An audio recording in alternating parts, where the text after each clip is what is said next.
By spring of 1971, 6 astronauts had walked on the lunar surface, but no one had yet driven on it.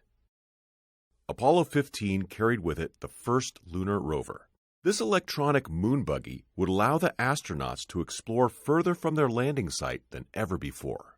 At first, astronauts Dave Scott and Jim Irwin had some car trouble. I don't have any front steering, Joe. Like just rear steering, Dave. Yeah.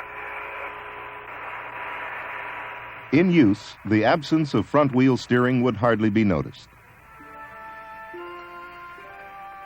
Okay, we're moving forward, Joe. Roger. They were headed toward St. George Crater, located on a mountain slope above Hadley Rill to the south of the landing site. Dad, this is really a rock and rollin' ride, isn't it?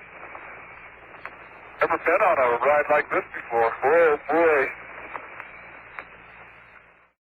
The astronauts carried out 3 EVAs, or extravehicular activities, collecting samples and performing experiments. When the Apollo 16 astronauts landed on the moon 8 months later, they cruised to the Descartes Highlands. With Duke acting as photographer and Young as driver, they put the rover through a full test. Man, you are really bouncing.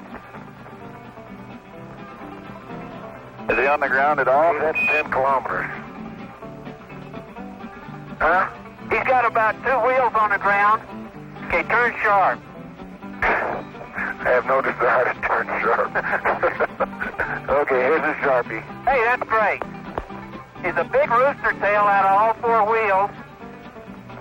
And as he turns, he skids. The back end breaks loose just like on snow.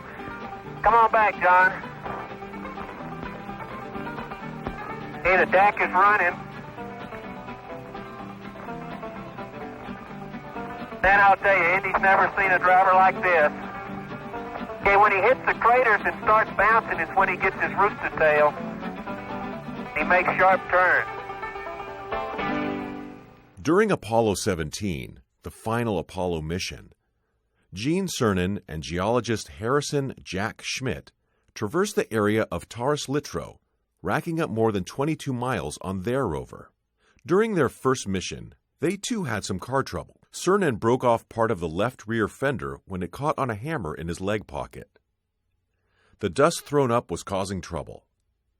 In Houston, Apollo 16 commander John Young figured out a solution. On the moon, the astronauts put it together.